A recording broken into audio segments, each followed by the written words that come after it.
तो चलिए आज आस्था और प्रेम से जुड़ी एक बड़ी खूबसूरत कहानी सुनते हैं। कहानी की शुरुआत एक सवाल से होती है। क्या भगवान को पाने के लिए बहुत ज्ञानी होना जरूरी है? तो इस कहानी में दो लोग हैं, एक ज्ञानी संत और एक ग्वाला। दोनों के रास्ते एकदम अलग। एक दिन ग्वाले से रहा नहीं गया और उसने जाके संत से पूछ ही लिया।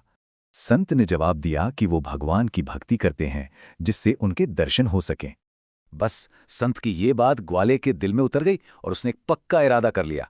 उसने ठान लिया कि वो भी भगवान को पाएगा, और कहीं नहीं, इसी जंगल में। तो बस ग्वाला जंगल में गया, एक पेड़ के नीचे खड़ा हुआ और एक पैर पर ध्यान लगाने लगा।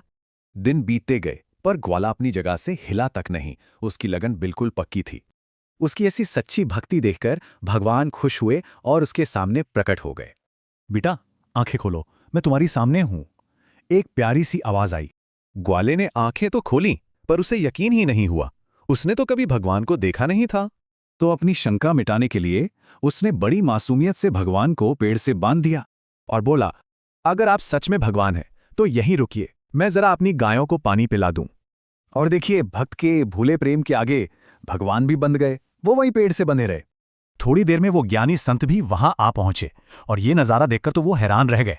उन्होंने भगवान को खोला और पूछा, प्रभु, आप इस हाल में यहां कैसे?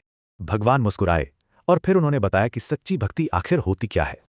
उन्होंने कहा, ग्वाला पढ़ा लिखा नहीं है, पर उसकी भक्ति सच्ची है। उसके पास ज्ञान नहीं, बस प्रेम है।